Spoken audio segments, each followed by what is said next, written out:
Year 1863. Location, Greene County, Tennessee. General Burnside, the Union commander, left Nashville heading east. Andrew Johnson, one of the Confederates, out of East Tennessee. In East Tennessee, John Williams had come down out of Virginia with an army of 3,000 men.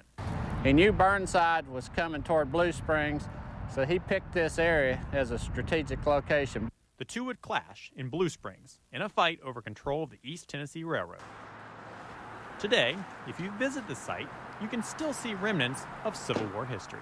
Where I'm walking today is actually a trench that during the Civil War and the Battle of Blue Springs, Confederate soldiers would be stationed so they could shoot down on the Union soldiers below.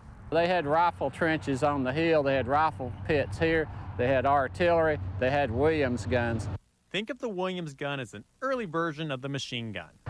It had a crank handle and it was fed to a hopper and it would fire every 3 or 4 seconds. So actually had two. That's more technology, and they had 2 Williams guns sitting over here.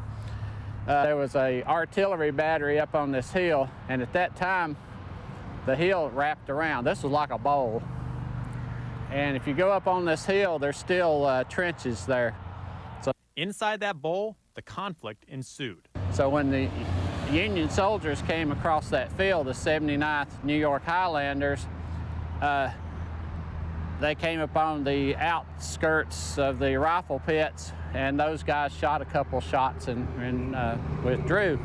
So the Highlanders, thinking they were running, of course, took off after them in hot pursuit, and they came in here and they were in a crossfire that just mowed them down.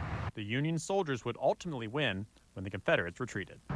This is the largest battle site in East Tennessee, and of course it's now under a highway and a You wouldn't know shopping center. Yeah. But we sent up a drone and took some aerial pictures a while back, and actually just behind the shopping center where it's not filled in, you can actually get a feel for the lay of land. On a weekend drive in Greene County, Tennessee, I'm meteorologist Rick Matthews for News 5 WCYB.